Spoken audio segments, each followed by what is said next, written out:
জীৱনত দুটা কথাৰ হিচাপ কৰিবলৈ এৰি দিয়া। এটা নিজৰ দুখ আৰু এটা আনৰ সুখ। দেখিবা তোমাৰ জীৱনটো সহজ হৈ পৰিব। ভদ্ৰতাৰ মুখা পিন্ধি মিছা কথা কোৱা মানুহতকৈ অশ্লীলতাৰে সঁচা কথা কোৱা মানুহ বহুত গুণেই বেছি শ্ৰেষ্ঠ। কিছুমানে ভাল পাবলৈ জানে কিন্তু মূল্য দিবলৈ নাজানে। ভুল কৰিব জানে কিন্তু ক্ষমা খুজিব নাজানে। কাৰণ তেওঁলোকৰ শিক্ষা আছে কিন্তু বিবেক নাই। জীৱনত সুখ আৰু দুখ অহাটো বছৰত এবাৰ ঠাণ্ডা আৰু এবাৰ গৰম দিন অহাৰ নিচিনাই। গতিকে ইয়াক সহ্য কৰিবলৈ শিকি লোৱাটো উচিত। মই সদায় ময়ে হৈ থাকিম। না কোনোবাই মোক সলনি কৰিব পাৰিব, না মই কাৰোবাৰ বাবে সলনি হ'ম। সন্মান কেতিয়াও বয়স চাই কৰিব নালাগে। সন্মান সদায় কৰিব লাগে আচৰণ চাই। যেনেকৈ এটোপাল নেমুৰ ৰসে হাজাৰ লিটাৰ গাখীৰ নষ্ট কৰি দিব পাৰে, ঠিক মানুহৰ অহংকাৰেও তেওঁৰ বহু ভাল গুণ নাইকিয়া কৰি দিব পাৰে। খং আৰু ধুমুহা একেই। শান্ত হ'লেহে গম পোৱা যায় যে কিমান লোকচান হ'ল। কিছুমান মানুহে ভাবে ইভেন ময়ো ভাবোঁ যে জীৱনটো বৰিং। আচলতে জীৱনটো বৰিং নহয়ও, আমাৰহে হাতত টকা পইচা নাই।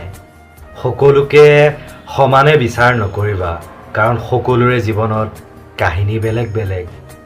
ডিপ্ৰেশ্যন শব্দটো কেৱল ভালপোৱাৰ ক্ষেত্ৰতে জড়িত হৈ নাথাকে। জীৱনৰ আন কিছুমান সমস্যাৰ লগতো ডিপ্ৰেশ্যন শব্দটো জড়িত হৈ থাকে। নিজকে সময় দিবা, কাৰণ তোমাৰ প্ৰাথমিক প্ৰয়োজনীয়তা তুমি নিজেই। বহুতেই কয় যে সম্পৰ্ক এটা নাম দিলেই শেষ হৈ যায় বা ভাগি যায়, কিন্তু একচুৱেলি সঁচা সম্পৰ্কহে নাম পায়। ভালে থাকিবলৈ হ'লে ৰাজপ্ৰসাদৰ প্ৰয়োজন নাই। ভৰসা দিয়া কোনোবা এজন সঁচা মানুহ লগত থাকিলেই হয় জীৱনৰ বাটত কিছুমান মানুহৰ লগত পৰিচয় নোহোৱা হয় গমেই নাপালোঁ হয় যেন মানুহৰ মনবোৰ কিমান ধৰণৰ হয়। মোৰ বয়স কম, কিন্তু তাৰ তুলনাত জীৱন আৰু পৰিস্থিতিয়ে দিয়া অভিজ্ঞতা বহুত বেছি। আমি কাৰোবাৰ বাবে ইমান আপোন নহয় যিমান আপোন বুলি আমি ভাবি লওঁ।